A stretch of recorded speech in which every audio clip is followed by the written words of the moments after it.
हलक में सूद कैसे डाला जाए मालूम आपको? तुम्हारे यहाँ है कि नहीं मालूम नहीं, लेकिन मैं इस्लाह मुआशरा का उन्वान है, इसलिए अल्लाह ने मेरे जहन में पहले यही पॉइंट डाल दिया। आगे अल्लाह वादा है तो अल्लाह ने पहले मेरे जहन में इस्लाह मुआशरा और समाज सुधार पर यह पॉइंट डाल दिया कि रतवाया जा रहा है मेरे बंदे, मेरे बंदों को यह समझाना कि अपने हलक में सूद और ब्याज को उतरने मत दो।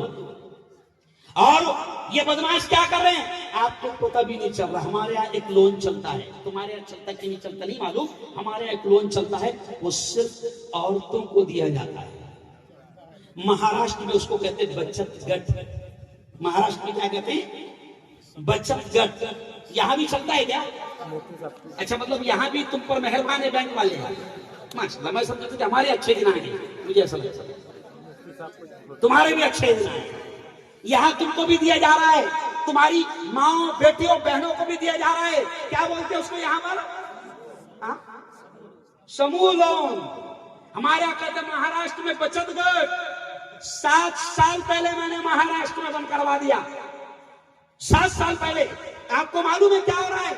वो औरतों को लोन दे रहे हैं 25,000, 50,000। मर्द बड़ा खुश हो रहा, बहन ने लाई 50, बीवी ने लाई 50, माँ ने लाई 50, क्यों? बेटी ने लाई 50, घर में आ गए 2 लाख। ये बड़ा खुश हो रहा नंदी बैल।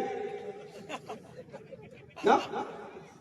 अरे वो जो सूद लाई है ना लोग। अच्छा ये सोचो जरा अकल से सोचो, जरा अकल से सोचो कि भैया लोन तो उसको दिया जाता है जो कमाता है।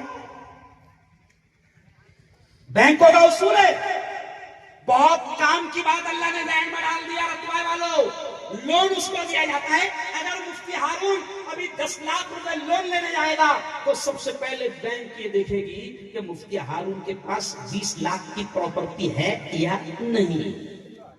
और अगर मुफ्ती हारून को 20,000 रुपए महीना देना पड़े तो मुफ्ती हारून दे पाएगा या नहीं? पहले बैंक ये देखती है।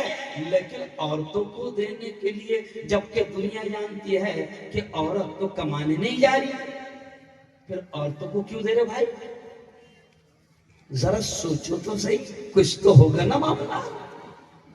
मुझे कहते हुए शर्म आ रही है मुफ्ती साहब, आप मेरे बड़े हैं।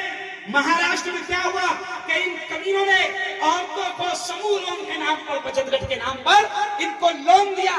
तो सबसे पहले तो इन्होंने शैतानी हरकत क्या की कि मुसलमान नमाजी है, 5 वक्त का नमाजी है, उम्रे भी कर रहा, हज को भी जा रहा, लेकिन इसकी बेटी को लोन मिल गया, इसकी बीवी को लोन मिल गया, इसके घर में बहन को लोन मिल गया, इसके घर में ब्याज के पैसे चले गए, इसको पता भी नहीं चला, और इसके घर में ब्याज के पैसे चले गए। अब अल्लाह कहता है कि तू काबा को पकड़कर भी दुआएं मांगेगा तो मैं तेरी दुआएं कबूल नहीं करूंगा। सोचो, पहला वार तो उन्होंने ये किया कि तुम्हारी दुआओं का असर खत्म कर दिया।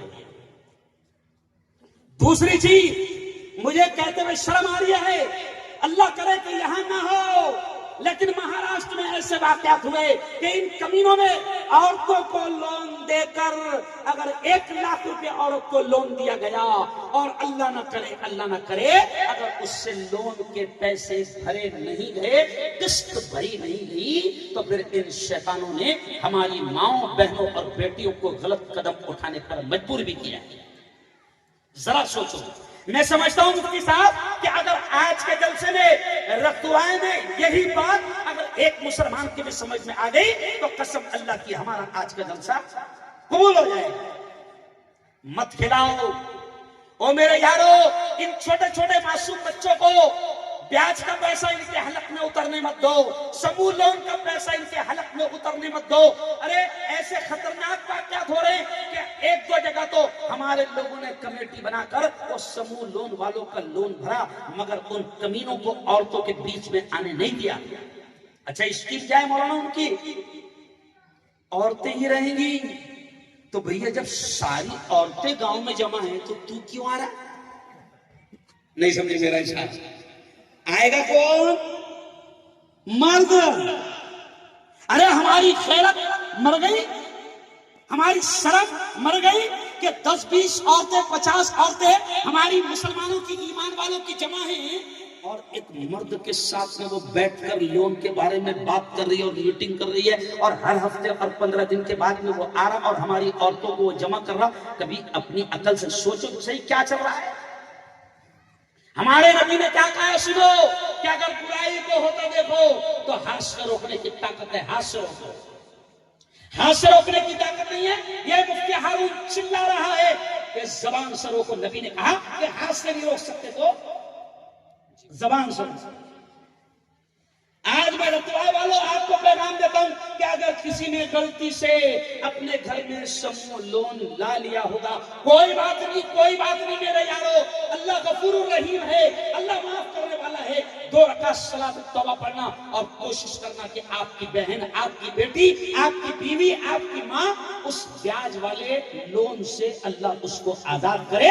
क्योंकि अगर वो इस हालत में मर गई तो अल्लाह हो सकता है कि उसकी नमाजें, उसके रोजे, उसकी ज़कात, उसकी नेकियां उसके मुंह पर फेंक लगा दे। आज क्यों ये बच्चे हमारे नहीं हो पा रहे हैं? क्यों बच्चे नमाजी नहीं बन पा रहे? क्यों बच्चे हमारे फरमाबरदार नहीं बन पा रहे? मेरे यारो ध्यान करो, नबी ने फरमाया कि जैसा लुकमा हलक में जाता है वैसे असरात लाता है। अब माँ बाप उसके हलक में समूह लोन और ब्याज और सूद का पैसा डालेंगे और माँ बाप तमन्ना करेंगे कि उसका बेटा नमाजी बन जाए, उसका बेटा नेक बन जाए, उसका बेटा अच्छा फरमाबरदार बन जाए। कसम अल्लाह की, हलक में अगर हराम का लुकमा उतरेगा तो औलाद नेक हो ही नहीं सकती। आज मौलाना तारिक जमील साहब की क्लिप आई, 3 मिनट की क्लिप थी मौलाना। तो मौलाना तारिक जमील साहब ने, बड़े आलिम है हमारे, उन्होंने भी ये कहा कि मुसलमानों अगर औलाद के हलक में ब्याज का, सूद का या हराम का लुकमा उतारोगे तो औलाद से तमन्ना मत करना कि वो तुम्हारे लायक बने दुनिया में या आखिरत में। तो सबसे पहले अल्लाह को हाजिर नाजिर जानकर दोनों हाथ उठाकर बताओ कि इंशाअल्लाह हम इस सूद वाली लानत से अपने आप को और अपनी नस्लों को बचाएंगे।